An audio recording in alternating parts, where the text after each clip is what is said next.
Hello friends, नमस्कार। हमारे channel में आपका बहुत ही बहुत स्वागत है। तो पिछला टॉपिक में हमने पढ़ा था कार्डियोवास्कुलर डिसऑर्डर का टॉपिक नम एरोटिक वॉल्वर डिसऑर्डर। तो हम पढ़ रहे हैं कार्डियोवास्कुलर डिसऑर्डर, जिसका टॉपिक हम आज पढ़ेंगे पेरिकार्डिटिस। तो पेरिकार्डिटिस क्या होता है? जो हमारे हार्ट की जो लेयर होती है, पेरिकार्डियम जो लेयर होती है, उसके अंदर इन्फ्लामेशन हो जाता है। तो उसके बारे में हम पढ़ेंगे, कैसे उसका ट्रीटमेंट करें, कौन कौन से कॉजेज होते हैं और क्या क्या उसके डिसऑर्डर्स हो सकते हैं। तो स्टार्ट करते हैं हम। Pericarditis, inflammation of the pericardium is known as a pericarditis. तो हमारी जो हार्ट की जो लेयर होती है पेरिकार्डियम, उसके अंदर क्या होता है, इन्फ्लामेशन हो जाता है, जिसके कारण इसको पेरिकार्डाइटिस कहते हैं। Pericardium is the outer most covering of the heart. तो आपने हार्ट की यानी कि जो कार्डियोवास्कुलर सिस्टम होता है उसकी आपने एनोटमी पढ़ी होगी, तो उसके अंदर जो पेरिकार्डियम जो लेयर होती है वो सबसे आउटर और मोस्ट कवरिंग लेयर होती है हार्ट की। और इसके कॉजेज बढ़ते हैं, क्या कि इसके कॉजेज है किन किन कारणों से जो है कि हमें कार्डियोवास्कुलर पेरिकार्डियम हो सकता है। तो पहला इसके अंदर होता है वाइटल इन्फेक्शन सच है। तो क्या क्या इसके अंदर इन्फेक्शन हो सकते हैं? इको वायरस, जो एक वायरस होता है इको वायरस, जिसके कारण हमें हो सकता है, या फिर हमें फिर होता है कोकेक्सिक वायरस के कारण हमें हो सकता है, या फिर इन्फ्लुएंजा वायरस जो होता है उसके कारण हमें पेरिकार्डाइटिस हो सकता है। फिर सेकंड बैक्टीरियल इन्फेक्शन के कारण हो सकता है। बैक्टीरियल इन्फेक्शन के कारण कौन कौन से इसके अंदर आते हैं? तो पहला है मायोबैक्टीरियम ट्यूबरक्लोसिस, सेकंड है निमोनियोकोकस और मायोकार्डियल मायोकोबैक्टीरियम ट्यूबरक्लोसिस। ये दोनों वायरस जो होते हैं, इनसे जो हमें क्या है कि पेरिकार्डाइटिस होने के चांसेस बढ़ जाते हैं इन दोनों वायरसेस के इन्फेक्शन के कारण। फिर अगला यहाँ पर है स्ट्रेप्टोकोकस। स्ट्रेप्टोकोकस के कारण भी हमें पेरिकार्डाइटिस हो सकता है, या फिर स्ट्रेप्टोकोकस, इन दोनों की वजह से हमें जो एक इन्फेक्शन हो सकता है। इन दोनों में थोड़ा सा डिफरेंस है बस, और ज़्यादा कोई डिफरेंस नहीं है इन दोनों वायरस में। फिर फंगल इन्फेक्शन, तो फंगल इन्फेक्शन के कारण भी हमें पेरिकार्डाइटिस हो सकता है। फिर हार्ट सर्जरी, अगर समझ लिया हमारी हार्ट की सर्जरी हुई है और उसकी सही से केयर नहीं हुई है, प्रॉपर केयर नहीं हुई है, प्रॉपर मेडिकेशन नहीं हुआ है और प्रॉपर उसकी केयर नहीं हुई है, तो उससे भी हमें पेरिकार्डाइटिस होने के चांसेस बढ़ जाते हैं। Trauma to the chest and heart, अगर ट्रॉमा हुआ है, एक्सीडेंट हुआ है, तो उससे भी जो है कि पेरिकार्डाइटिस होने के चांसेस बढ़ जाते हैं। फिर रेडिएशन थेरेपी, तो रेडिएशन थेरेपी जो प्रोवाइड करते हैं जिसके कारण भी पेरिकार्डाइटिस हो सकता है। Following disease also no increase the risk of pericarditis. तो कौन कौन से रिस्क हो सकते हैं इसके अंदर? तो पहला है ट्यूबरक्लोसिस के रिस्क बढ़ जाते हैं। फिर कैंसर के रिस्क भी इसके अंदर बहुत ही बढ़ जाते हैं। फिर आता है हार्ट अटैक के अंदर मायोकार्डियल इन्फेक्शन हो सकता है, जो कि हमने पिछले टॉपिक में पढ़ा था पूरी डिटेल से, तो वो भी उसी के कारण भी पेरिकार्डाइटिस हो सकता है। फिर होता है hyposecretion of the thyroid gland such as the during myxoedema. तो हाइपोसिक्रेशन यानी कि जो थायराइड ग्लैंड जो होती है उसका हाइपो यानी कि बहुत बहुत ही लो सिक्रेशन होने लगेगा, तो उससे क्या है कि मैक्सेडिमा हो सकता है, यानी कि एडिमा हो सकता है, जिससे पेरिकार्डिटिस होने के चांसेस बढ़ जाते हैं। फिर होता है HIV या एड्स। तो HIV या एड्स के इन्फेक्शन के कारण भी जो हो सकता है pericarditis.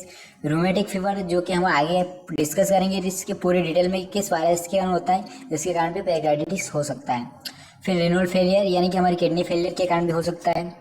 Hyper sensitivity and presence of the autoimmune disease, तो ऑटोइम्यून डिसीज के कारण भी हमें ये पेरिकार्डिटिस हो सकता है।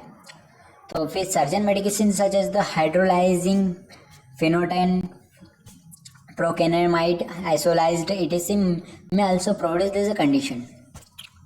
फिर क्लिनिकल फीचर्स, तो इसके क्लिनिकल मैनिफेस्टेशन के अंदर यानी कि सिम्टम्स क्या क्या हमें दिखाई देते हैं?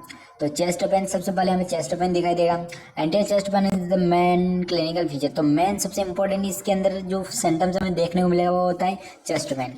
फिर इसके अंदर चेस्ट पेन के अंदर इसको भी कैरेक्टराइज यानी कि इसको भी डिफाइन किया गया है। इसके अंदर शार्प एंड स्टेबलिंग पेन, तो शार्प यानी बहुत ही तीखा तीखा जो है कि पेन हमें महसूस होगा, या फिर बहुत ही तीखा पेन होगा, या स्टेबलिंग पेन होगा जो कि हल्का थोड़ा बहुत पेन हो सकता है।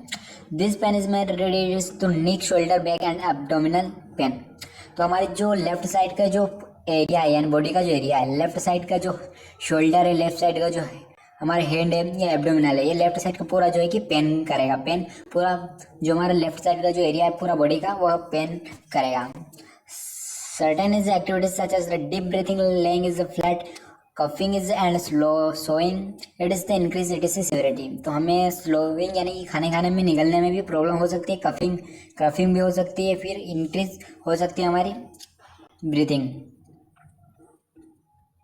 फिर लर्निंग और bandaging, binding forward reduce the severity of pain, तो सिविरिटी पेन भी हमें हो सकता है। इंक्रीज बॉडी टेम्परेचर, तो बॉडी टेम्परेचर भी हमारा वो काफ़ी बढ़ जाएगा। फिर चिलिस चिलिस भी हो सकता है, मलाइस एंड इजिली फिटिक भी हो सकता है, ड्राई कफ भी हो सकता है, डिफिकल्टी इन ब्रीथिंग डिजिपनिया जिसे हम कहते हैं डिजिपनिया भी हो सकता है, ब्रीथिंग में डिफिकल्टी भी होगी, एंजाइटी हो सकती है, पेन एंड जॉइंट्स है। तो ये सारे सिम्टम्स हमें देखने को मिलते हैं पेरिकार्डिटिस में। फिर इसके डायग्नोसिस कैसे पता लगाएंगे कि पेरिकार्डिटिस ही हो रहा है, तो इसके लिए हम डायग्नोसिस करेंगे। Diagnosis of the patient made on the basis of the following, तो फॉलोइंग यहाँ पर फॉलो करते हुए इनको डायग्नोसिस करें। तो सबसे पहले हम ब्लड एग्जामिनेशन करेंगे। ब्लड एग्जामिनेशन के अंदर हम सीबीसी करेंगे, जो कि कंप्लीट ब्लड काउंट करेंगे, ब्लड से के सैंपल्स लेके उनका एग्जामिनेशन करेंगे। ईएसआर करेंगे हम सिक्योरिटी प्रोटीन्स यहाँ पर, जो कि हम लेंगे ब्लड एग्जामिनेशन के अंदर। फिजिकल एग्जामिनेशन की मेथड यूज़ करके यहाँ पर फिजिकल एग्जामिनेशन लेंगे। Clinical feature of the patient, तो क्लिनिकल फीचर्स लेंगे, इलेक्ट्रोकार्डियोग्राम करेंगे, ईसीजी करेंगे, इकोकार्डियोग्राम करेंगे, चेस्ट एक्सरे करेंगे, सीटी स्कैन करेंगे, एमआरआई करेंगे। तो हम जो यहाँ पर जो असेसमेंट की जो प्रोसेस फिजिकल एग्जामिनेशन और ये सारी जो डायग्नोसिस की, इसका पूरा एक चैप्टर है जो सबसे पहले कार्डियोवास्कुलर डिसऑर्डर से पहले असेसमेंट के अंदर हमने पूरा समझा दिया है। आप उसको समझ लोगे तो आपको समझने में बहुत ही आसानी होगी। फिर यहाँ पर चेस्ट एक्सरे करवाएंगे, सिटी स्कैन करवाएंगे, फिर एमआरआई, एचआईवी टेस्ट कराएंगे, रूमेटिक फीवर फैक्टर्स देखेंगे, जो कि रिमोटॉइड जो वायरस के कारण होता है, जिसे रोमेटिक फीवर भी कहते हैं। ब्लड कल्चर एग्जामिनेशन करेंगे, जिसे बीसीई भी कहते हैं। फिर मेडिकल मैनेजमेंट, तो किस तरह से इसका मेडिकल मैनेजमेंट करेंगे, तो एनाल्जेसिक ड्रग्स प्रोवाइड करेंगे, जिससे क्या है कि चेस्ट पेन जो है कि वो है कि कम हो जाए, जिससे एंजाइना पेक्टोरिस जो होगा, जिससे पेन जो है कि प्रोड्यूस होगा, तो वो भी हमें मेंटेन हो सके, जिससे रिलीफ मिल सके। इसके अंदर है मॉर्फिन सल्फेट जो है कि प्रोवाइड करेंगे इस पेन के अंदर। Non steroid anti inflammatory drugs ETC such as NSAID, तो यहाँ पर जो इन्फ्लामेटरी जो ड्रग्स होते हैं स्टेरॉइड्स, वो यहाँ पर हम प्रोवाइड करेंगे मेडिकल मैनेजमेंट के अंदर। फिर यहाँ पर आइबोब्रूफेन, इसके अंदर पेन किलर के अंदर हम देख सकते हैं। फिर कॉर्टिकोस्टेरॉइड्स सच एज प्रीडिनिसोलोन, तो प्रीडिनिसोलोन इसके अंदर हम दे सकते हैं, कॉर्टिकोस्टेरॉइड है। If cause of the disease the bacterial infection then antibiotic therapy is given, तो एंटीबायोटिक थेरेपी भी यहाँ पर प्रोवाइड कर सकते हैं। Diuretic therapy such as furosemide to remove excessive fluid and increase urine output, तो डायूरेटिक थेरेपी हम provide करेंगे, जिससे क्या है कि यूरिन जो है कि पास आउट जल्दी होगा, जिससे क्या है कि जो इन्फ्लामेशन यानी कि जो एडिमा यानी कि जो फ्लूइड बॉडी में ज़्यादा होएगा, तो उसको इस यूरिन के थ्रू जो है कि पास आउट कर देगा, जिससे इन्फ्लामेशन कम हो जाएगा। फिर डिजोक्सिन थेरेपी यहाँ पर जो प्रोवाइड करेंगे in case of the chronic constructive pericarditis, digoxin therapy यहाँ पर प्रोवाइड करेंगे। फिर सर्जिकल मैनेजमेंट, तो इसका सर्जिकल मैनेजमेंट क्या कर सकते हैं, पेरिकार्डियोस्टेनोसिस, तो पेरिकार्डियोस्टेनोसिस यहाँ पर कर सकते हैं। It means draining as a fluid from the pericardial section, तो पेरिकार्डियल सेक्शन करेंगे, जिसके अंदर क्या है कि जो पेरिकार्डियम लेयर के अंदर जो फ्लूइड जो इकट्ठा हो जाएगा उसको रिमूव करेंगे। फिर it is the done where there is abnormal accumulation of fluid in the pericardial section. Pericardiectomy, surgical removal of the damaged pericardium, तो यहाँ पर डैमेज हो जाएगी तो उसके कारण उसको रिमूव करेंगे, पेरिकार्डियक्टोमी। फिर नर्सिंग मैनेजमेंट, तो नर्सिंग मैनेजमेंट के अंदर वाइटल साइन असेसमेंट करेंगे, जनरल हेल्थ स्टेटमेंट असेस करेंगे, severity of the clinical manifestation, तो उसके सेंटेंस के अकॉर्डिंग उस मेंटेन करेंगे। जैसे फीवर है तो फीवर यहाँ पर हम मेंटेन करेंगे। फिर ब्रीथिंग पैटर्न यहाँ पर हम चेक करेंगे। फिजिकल एक्टिविटी यहाँ पर हम चेक करेंगे। प्रेजेंस ऑफ एसोसिएशन कॉम्प्लिकेशन, सारी प्रेजेंस कॉम्प्लिकेशन हम यहाँ पर चेक करेंगे। फिर न्यूट्रिशनल लेवल यहाँ पर चेक करेंगे, एंजाइटी लेवल यहाँ पर चेक करेंगे। फिर यहाँ पर सारे जो हमारे रूल्स है, जो भी हमारे यहाँ पर रूल्स होते हैं, राइट रूल्स 5 रूल्स होते हैं, वो यहाँ पर फॉलो करेंगे, एडमिनिस्टर करेंगे आर्टिफिशियल ऑक्सीजन। फिर उसके बाद क्लोजली मॉनिटर करेंगे पेशेंट के सारे सिम्टम्स और क्लिनिकल फीचर्स, जिसके अंदर है डिक्रीज कार्डियक आउटपुट, तो डिक्रीज होना चाहिए कार्डियक आउटपुट को यहाँ पर हम जो है असिस्ट करेंगे। इंक्रीज हार्ट रेट, तो हार्ट रेट इंक्रीज हो रही है या फिर डाउन हो रही है, उसको भी यहाँ पर हम चेक आउट करेंगे, असिस्मेंट करेंगे। Distension of the jugular vein, तो हमारी जो जुगुलर वेन है उसको डिस्टेंशन यहाँ पर चेक करेंगे। पल्सेस पैराडॉक्सेस करेंगे, नैरोडोप्लाल प्रेशर करेंगे। ये प्रेशर यानी इमीडिएटली इन्फॉर्म द डॉक्टर, तो कोई भी एबनॉर्मलिटी जब ज़्यादा ही हो जाएगी यानी कि लाइफ थ्रेटनिंग कंडीशन आ जाती है, तो उस टाइम हमें पेशेंट की इन्फॉर्मेशन सारी डॉक्टर को प्रोवाइड करनी है और इमीडिएटली डॉक्टर को इन्फॉर्म करना है। Avoid giving supine position, it is the may aggravating chest pain. तो यहाँ पर सुपाइन पोजिशन हमें अवॉइड करनी है। Advise the patient is to take sufficient rest and between activities. तो यहाँ पर पेशेंट को हमें जो है कि बिना एक्टिविटी करने से रोकना है और उसको रेस्ट के लिए उसको जो है कि प्रोवाइड करनी है information.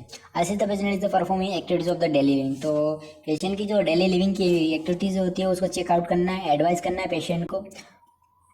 In case of the constructive pericarditis, there are risk of heart failure, so is closely monitoring the patient for it is a clinical feature। तो यहाँ पर पेशेंट को मैंने जो है कि मॉनिटरिंग करना है, हार्ट फेलियर से उसको इन्फॉर्मेशन प्रोवाइड करनी है। उसके जैसे ही सिम्टम दिखते हैं तो उसको जो है कि क्लिनिकल फीचर्स जो दिखते हैं उसके, तो उसको इन्फॉर्मेशन प्रोवाइड करनी है कि आपको यह वर्क नहीं करना है, हार्ड वर्क नहीं करना है, जिससे क्या है कि आपका हार्ट फेलियर ना हो सके। मेंटेन करेंगे nutrients level of the patient. तो मेंटेन करेंगे यहाँ पर उसका nutrients level. Use strict aseptic technique while is carrying the patient to prevent secondary infection. तो इन्फेक्शन से प्रिवेंट होने के लिए यहाँ पर जो है कि हम असेप्टिक टेक्निक यूज़ करते हुए पेशेंट का जो है कि केयर करेंगे। Maintain normal body temperature, perform the so called spongin and is administer antipyretics. तो यहाँ पर जो है कि पेशेंट का हम बॉडी टेम्परेचर मेंटेन करेंगे और उसके बाद यहाँ पर जो एंटीबायोटिक जो ड्रग्स होते हैं हमारे पैरासीटामोल और ऐसे कुछ ड्रग्स होते हैं वो उनका फीवर कम रिड्यूस करेंगे। Reassure and the patient is has family member and provide emotional support. तो यहाँ पर हम इमोशनली साइकोलॉजिकल सपोर्ट उनको प्रोवाइड करेंगे। तो यहाँ पर देख सकते हो हमारा पेरिकार्डियम जो लेयर होती है उसके अंदर इन्फ्लामेशन हो जाता है। तो यहाँ पर हमारा जो आज का टॉपिक है पेरिकार्डियम या पेरिकार्डिटिस वो कंप्लीट हुआ। अगर नोट्स अच्छे लगे तो चैनल को सब्सक्राइब करिए और वीडियो लाइक करिए। आगे ऐसे ही आपको नोट्स मिलते रहेंगे और ऐसे ही आपको प्रैक्टिस भी मिलती रहेगी। तो बने रहिए हमारे यूट्यूब चैनल पर। अगले टॉपिक में हम पढ़ेंगे मायोकार्डिटिस।